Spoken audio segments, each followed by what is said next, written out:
Hey, it's Keith Bensel with Rooftops and Rent Rolls. Welcome. I'm back for another video, and today I'm talking about 10 must-do inspections that you must do on your rental properties, or if you're a property manager of whether it be multifamily or commercial properties, self-storage units, whatever you manage or whatever you're buying.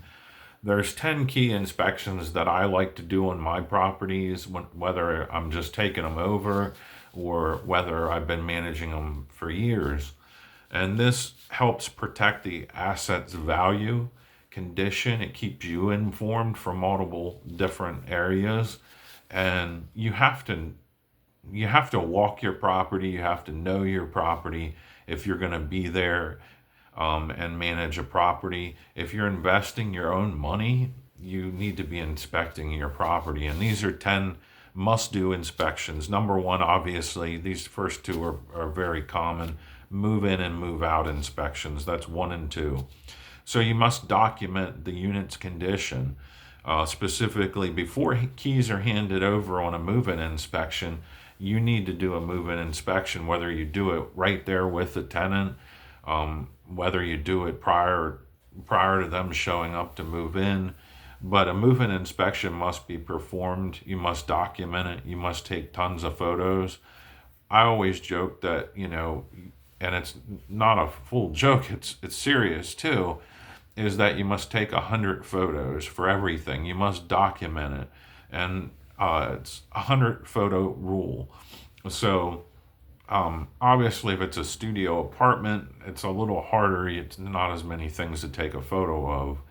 But the point of it is that you need to document and take as many photos as possible, because when you have the proof in your hands, it's hard to fight that, right? Especially when it's going to go up against somebody's security deposit that they might fight you on.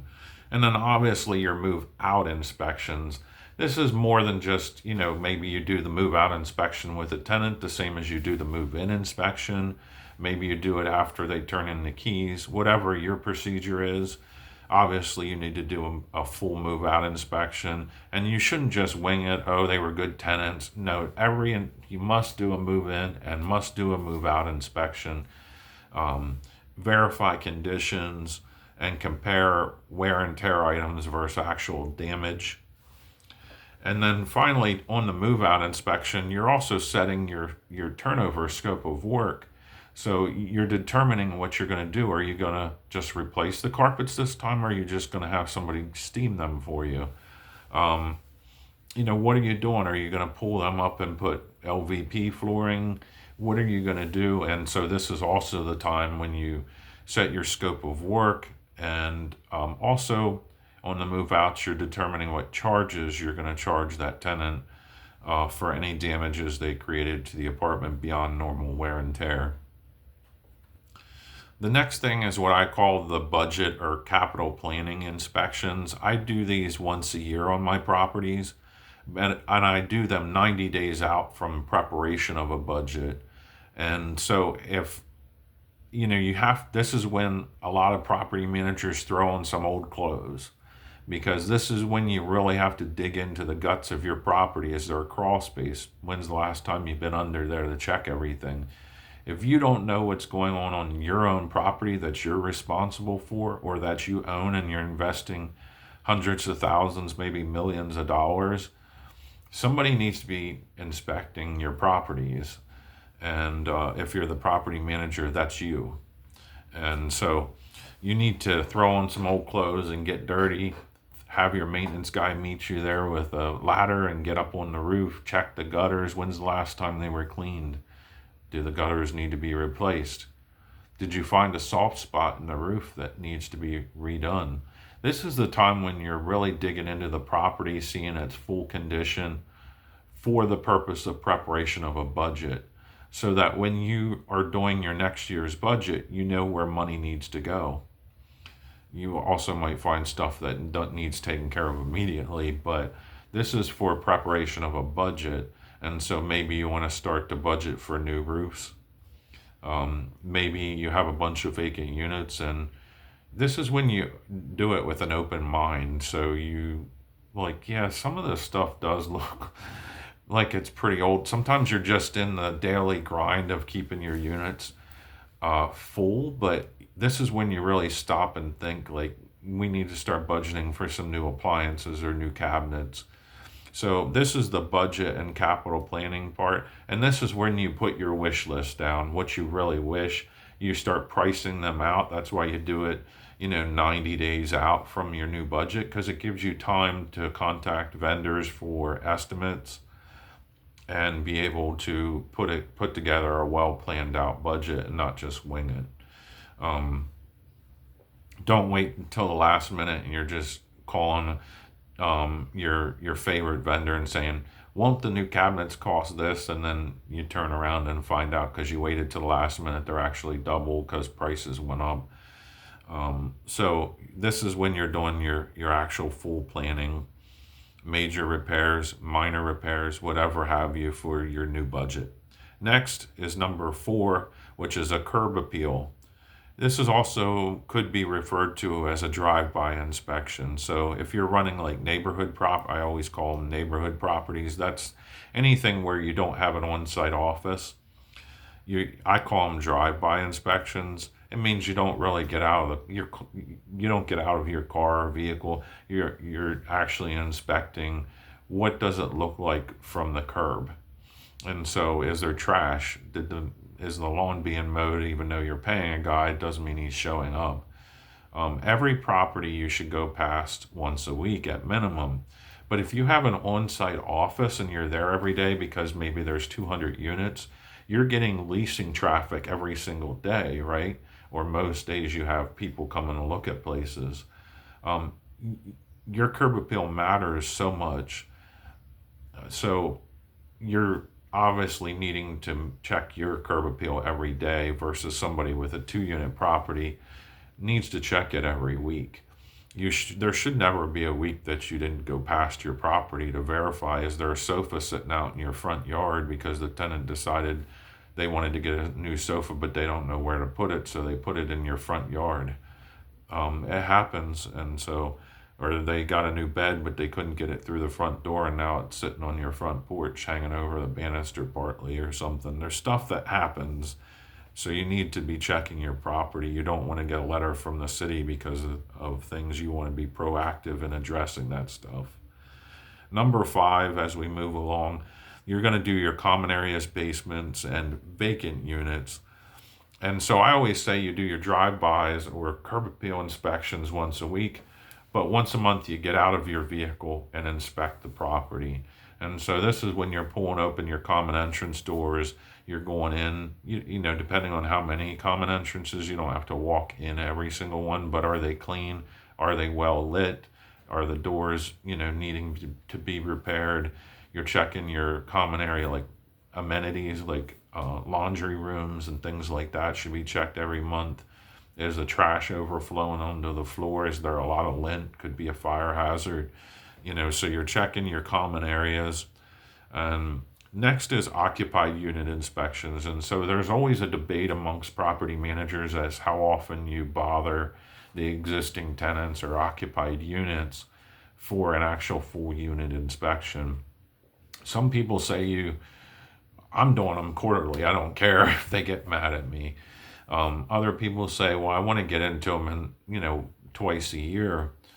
But I say definitely you should be doing them annually. Even if you have a tenant that's been there for 14 years and pays you on time, if you're not getting into your units at least once a year, that's a really bad thing because they might be used to conditions or not concerned as much about certain things as they arise because they're used to, they're just comfortable in their position. That's why they keep just paying your rent on time and you keep it a little lower and they never complain about anything. Doesn't mean the condition's great.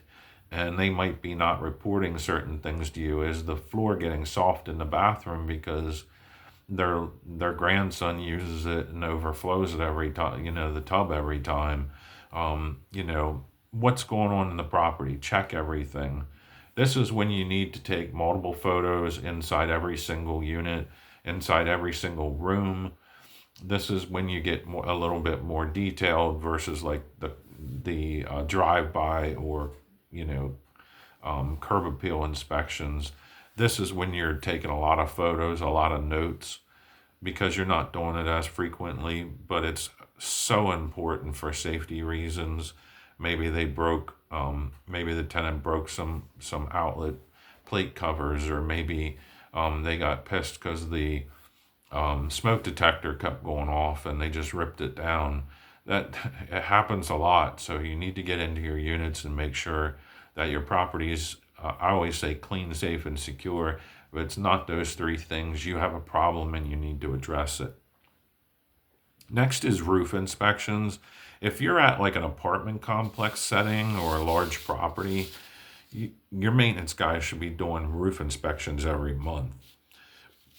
Reason being is water can pool, ice can cause damage.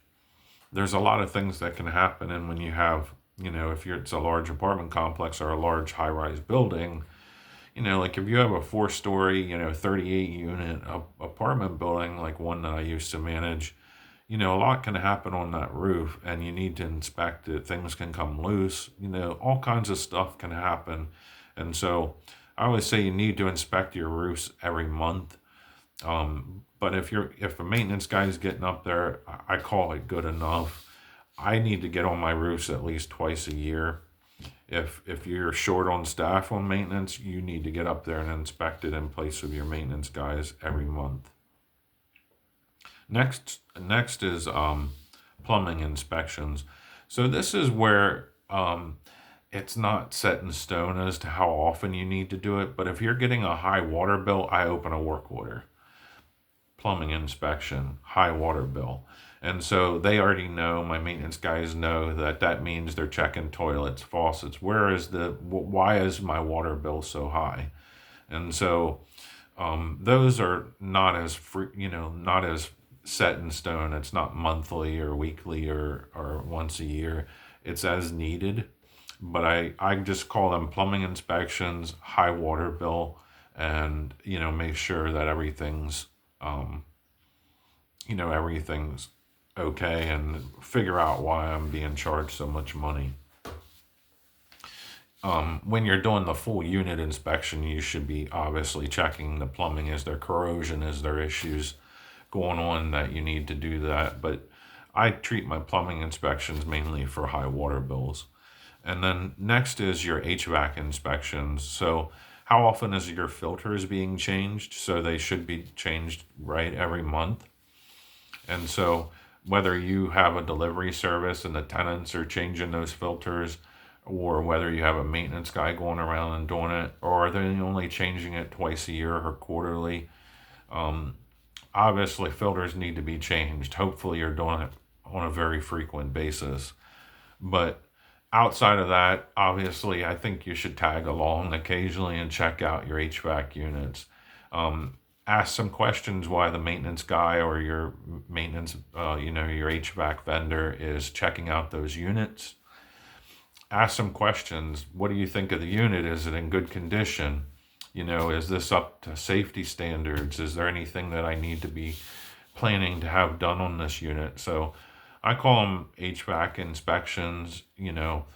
I think once or twice a year you need to be taking a look at your HVAC systems when they're cleaning the coils outside for your outdoor condenser units. How often are you going along to just ask a couple of questions, take a couple of photos, while somebody who really knows the operation of those systems is right there?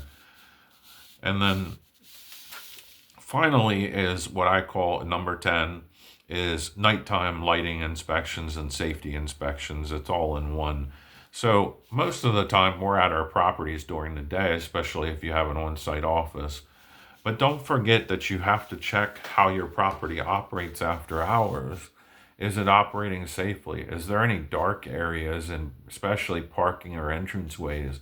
Is it just a light that's not working, or do you need to add a new light? So you're basically going to drive or walk the property and just determine is it safe? Are all of your lights operating as they should? And of course, when you're doing your curb appeals, you should be checking your lights then too. Are they on during the day and wasting electricity? Maybe the sensors are bad on the lights, or maybe, the timer got messed up and so it's staying on during the day. So these are I call them nighttime lighting checks and safety things. So you're checking the property when you normally wouldn't be there to verify that everything's working as it should, even when you're not there. And so those are 10 things that you must inspect. And I gave you the frequency and some tips on them throughout this video. I hope it's helpful for you. Please like, comment, subscribe. It helps me out a lot too. And thank you for viewing this video, and I'll see you on the next one.